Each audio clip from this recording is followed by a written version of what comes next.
Hello and नमस्ते everyone. So let's start with question number 11। कल हमने 10 क्वेश्चन तक क्वेश्चंस कवर किए थे। So which of the following is not a method of depreciation. देखिए depreciation के डिफरेंट डिफरेंट मेथड्स होते हैं, जैसे कि स्ट्रेट लाइन मेथड है जिसके अंदर सेम ईयर सेम डेप्रिशिएशन लगता है। डिमिनिशिंग बैलेंस मेथड के अंदर रिटर्न डाउन वैल्यू के ऊपर डेप्रिशिएशन आपका लगता है। जैसे कि फॉर एग्जांपल 1 लाख की मशीन है, पहले साल आपका 10,000 डेप्रिशिएशन लग गया तो नेक्स्ट ईयर 90,000 पर डेप्रिशिएशन लगेगा। Then sum of the years digits and net present value.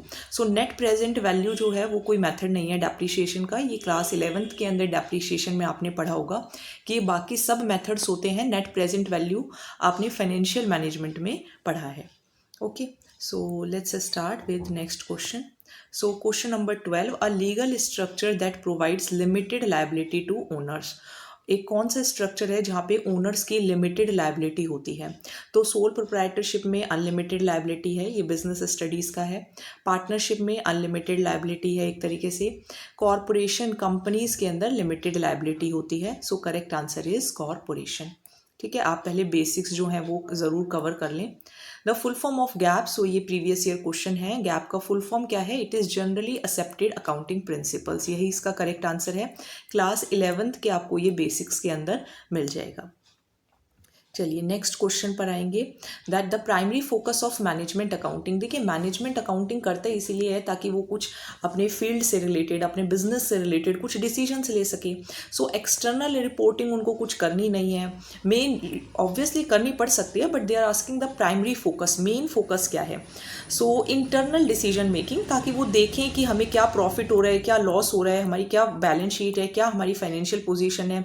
फिर इसके बेसिस पे वो लोग क्या करते हैं, क्वेश्चंस वगैरह या जो भी है उनको डिसाइड करते हैं।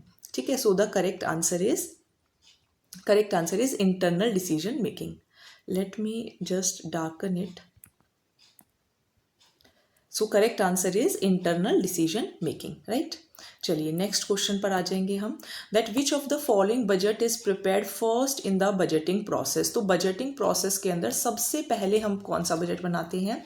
सबसे पहले सेल्स बजट बनाया जाता है कि कितनी हमें सेल्स करनी है।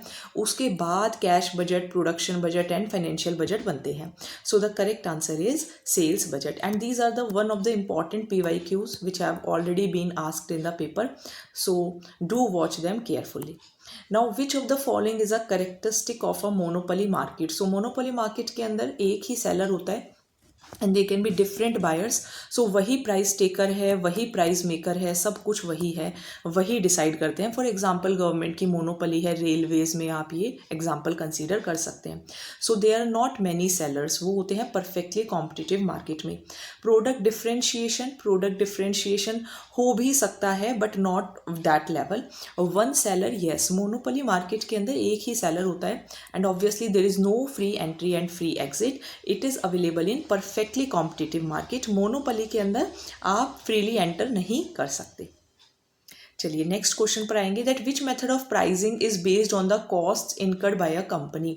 तो देखिए कॉस्ट इनकर्ड की है कंपनी ने, फॉर एग्जांपल किसी चीज़ को बनाने में 100 रुपीज़ लगे एंड उन्होंने और उसके साथ 50 रुपीज़ ऐड करके सेलिंग प्राइस 150 रखा।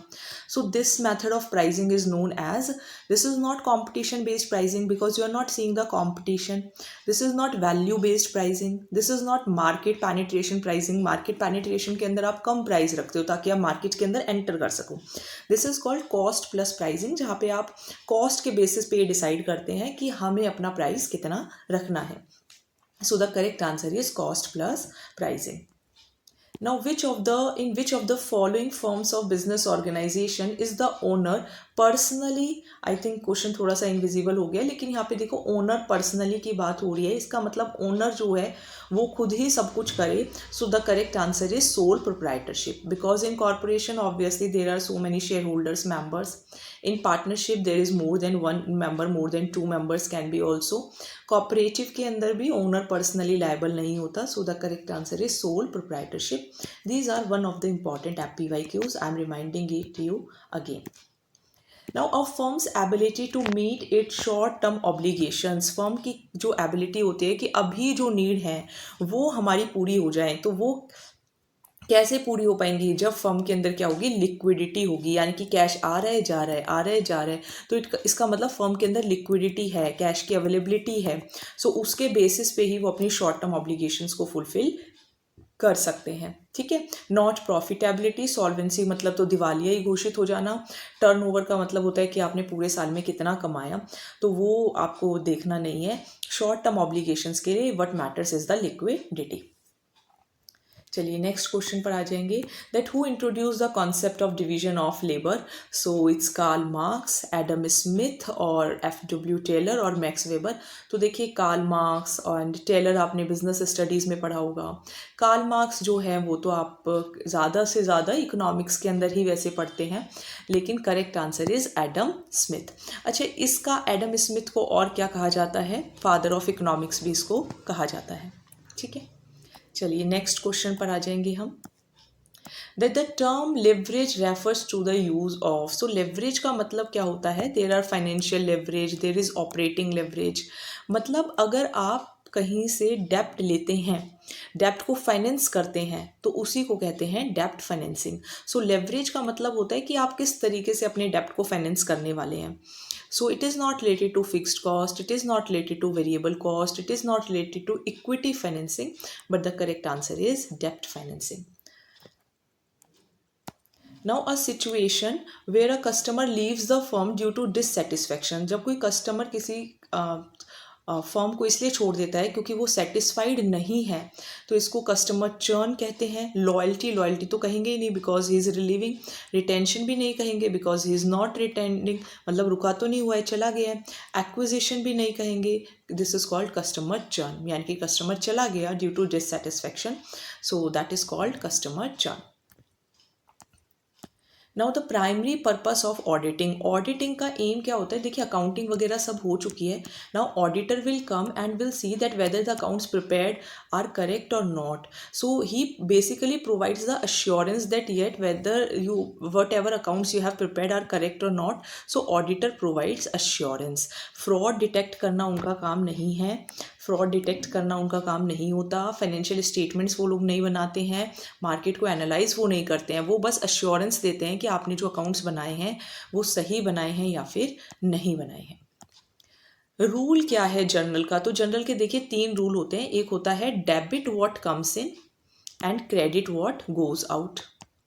एक होता है debit all expenses and losses and credit all incomes and gains. एक होता है अपने पास डेबिट द रिसीवर। सो ये 3 रूल्स हैं अपने। Debit the receiver, credit the giver personal account के अंदर होता है। Debit what comes in, credit what goes out real account के अंदर होता है। Debit all expenses and losses आपका नॉमिनल अकाउंट के अंदर होता है। तो यहाँ देखते हैं यहाँ कौन सा रूल हमें अप्लाई करना है। सो हमें यहाँ पर अप्लाई कौन सा रूल करना है, जस्ट अ मिनट।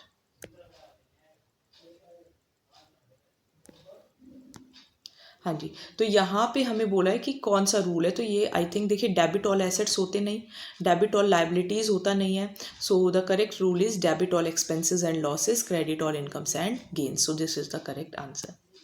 चलिए लास्ट क्वेश्चन, EOQ का क्या फुल फॉर्म है? UGC नेट के अंदर भी ये काफ़ी बार पूछा गया है कि EOQ का क्या फुल फॉर्म है। Economic order quantity, estimated order quantity, extra order quantity और essential order quantity. So the correct answer is economic order quantity. EOQ means economic order quantity. इसको कैलकुलेट करने का भी फ़ायदा होता है कि हमें कितनी क्वांटिटी जो है वो ऑर्डर देनी चाहिए, कितनी नहीं।